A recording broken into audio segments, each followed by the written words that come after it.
So, what a year 2025 that was. This video is a personal one.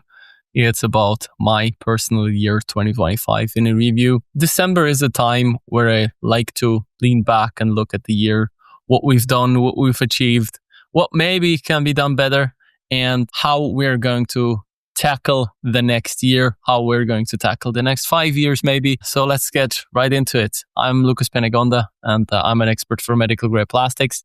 I help medical technology companies to choose the right plastic for their application. Let's go. So what is the biggest change that you might have caught on is that we really upped our game in the Gradical podcast and in our development content creation. So we went from a German podcast with a little bit of an English episodes to full English episodes with video, with higher production value. I hope you like it. We're putting a lot of effort into it. And also shout out at that point to Kevin Levy, which is the podcast point man who's producing all those great podcasts and videos that you're watching. So we went from Spotify to YouTube, Spotify, Apple Podcast, and also we're putting now videos up on LinkedIn natively. And we've produced over 40 episodes of the Gradical podcast. And since August, also weekly videos on different topics of medical device, MedTech, sustainability, plastic selection. So I hope you like that. We really doubled down on our marketing here. And also a shout out to Imperium Acquisition. The Easy Grow program really has helped us to hone down on your marketing and customer acquisition activities. So yeah, that was that. So in terms of making a fuss about sustainability, recycled plastics, bio-based plastics, we really upped our game. So that was really good this year. I also liked all the in-person activities that we had. So the Medica Compamed was, as always, a highlight. Here we're with a customer of ours where they were launching the BioVent circuit, which is the first consumable in their space that is actually made from bio-based materials. The launch was a great success and I really love them to death. It's just one of my favorite customers. To all other customers, yeah, I like you too, but these are like very long-term, very good customers of mine. Yeah, then I think we held, I don't know if it's like 11 talks, but I went to 11 events. I think it was MedCon from Engel, Germany. Then Sustainable Procurement Day, Swiss MedTech Day.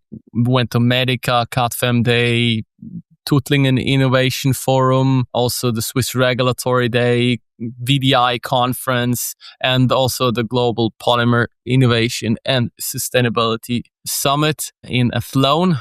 So that was great too. So I got to visit a lot of places, talk to a lot of people. And I think overall, sustainability is at a good place. Like people want it. It's just, it turns out that sustainability needs to have two other pillars to make it work other than ecology. Ecology is the pillar that we're not doing good right now. But also economy and patient outcome need to be there in order to make a viable medical device. And this is a theme that really goes through the second half of the year. It's like you really need to hone down on these three pillars, otherwise it doesn't work. But what you hear a lot is like, it's not a priority right now. But currently in the current political climate and all of that, it's like those excuses you hear a lot. And to that, I have this temp check, I call it. It's like the temperature check. And this is what I do in my discovery calls a lot. It's like, do you think that the regulatory requirements for eco-design in medical technology will come stricter in the future? And if so, when do they come into force? Or when do they appear, these requirements? And I did 55 calls that I tracked. And what we say is it's going to be like 5 to 7 years. So that is what the industry thinks is the case. It's like there's a zero here or zero no's. Might be also because those people won't even talk to me. But I think sustainability is a strategic topic for the next 5 to 10 years. There you are maybe going to get around it in 2026. But if you don't build it in 2026, you won't be catching up to your competition, I think. It's like you have to start now with building knowledge, with getting your knowledge, your product developments in place in order for them to hit the market in 2030 mark. So that's my thoughts on that. Then, we had obviously a very big transformation from a done-for-you service where we help a lot of MedTech companies to be more sustainable with plastics. It was over 30. And now we're doing a coaching and learning platform called the Great Match Program. And what we built until now is 5 modules. I'm really, really proud of them. It's like perfect plastic selection about plastic selection, sustainability bedrock about the understanding what sustainability even means, the 3 pillars, what is mass balance, what is an LCA, how are these results comparable, all of that. Then how do we do eco design? So we need to have a holistic design in MedTech because the patient outcome and the ecology and the cost, they all need to line up with manufacturability across all the supply chain. Then we have sustainable plastics landscape. I think this is the one that people respond the best to, because if you post on biodegradable or bio-based plastics, like this is where people really respond a lot to. Positively as negatively. So if you bash bio-based plastics, like everybody who sells biodegradable plastics or compostable plastics comes out of the woodwork and calls you a scam or whatever. So really funny. And then navigating regulations. I think this is where the key pain of the industry currently lies. It's like there's a lot of regulation coming down the road. There's already a lot of regulation pushing on or weighing down the industry and the innovation in the industry. So this is where we can really help alleviate that pain a little. And we also have 6 other modules coming down the road in 2026. So one of those is in draft form here, Supreme, the supplier network. We're going to go into how do you do a quality agreement with your supplier? How do you manage a recycler and all of that? So basically, how do you get your supplier to give you what you need for your medical device?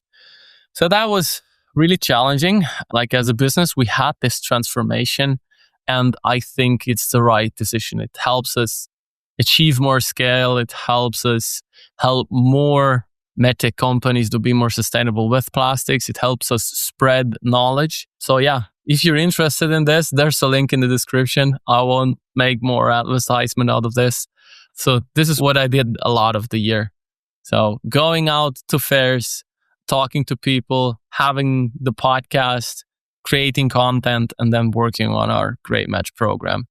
So this is what my professional life looked like. And then, unfortunately, this is what some of my personal life looked like. So I helped my wife, or supported my wife, setting up a cruise ship on the Rhine. So she works with my mom. My mom has this do-it-yourself, I call it knitting and sewing business, where she sells the supplies. She also does courses on that. So the entrepreneur is in my family. And my wife works there, and she helped promote and build up the so-called Knits and Knots cruise ship on the Rhine. So if you're knitting, just by the way, interested in that, check that out. It's a very cool thing. And then we have 2 little kids, 4 and 2. It's like the daughter is 4, and she has this unfortunate presupposition towards having a so-called obstructive bronchitis. I did one post in August on our personal story that blew up a lot. Thank you very much for everybody who supported me on this and sent out their love. So thank you very much. It means a lot to me. So we're several times in the hospital this year for this, because every time she catches a flu, it's like just a risk that her lungs clog up. So we need to do inhalations with 2 different kinds of inhalations. One is called Ventolin. The other one is Oxotide, which is cortisol. Shout out to the company making the inhaler. It's a really good product. It's very durable. If you want to choose better plastics for that, just let me know. Now, it's been a tough year, but humans are like donkeys. You need to carry stuff, or at least I am a donkey. No, you are an animal of burden. If you can carry weight on your shoulders, you're happy. And this is how I function, how I work. I like to take responsibility, and I love my family, love my daughter. I like to take care of them, making videos, making content, teaching people about stuff I love, creating value, doing so, making the world better and forming a better world with plastics. That is why this is my motto, forming a better world with plastics. And I think 2025 was a challenging year, professionally as well as personally. And you may be feeling this as a sustainability professional or as a development engineer in medical technology. It's difficult to get your sustainable products even approved by your management because it's like, yeah, this is nothing for us. This is bullshit. It's only about compliance. It's only about marketing, but keep fighting the good fight because if it's actually better, it will prevail. So I think sustainability is the best strategy that you can have in 2026. It's about holistically evaluating and doing what's good for the system. The system includes you as a company. The system includes you as a person. So yeah, don't give up, as well as we will not give up with our small one, or it's the big one.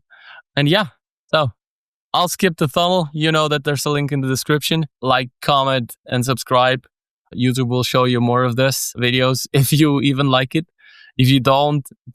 And if you want to request more videos and ask questions in the comments, do so. I will read everything and I will reply. So have a very, very nice Christmas. Have a very nice, hopefully, vacation and a good start in 2026. See you in 2026.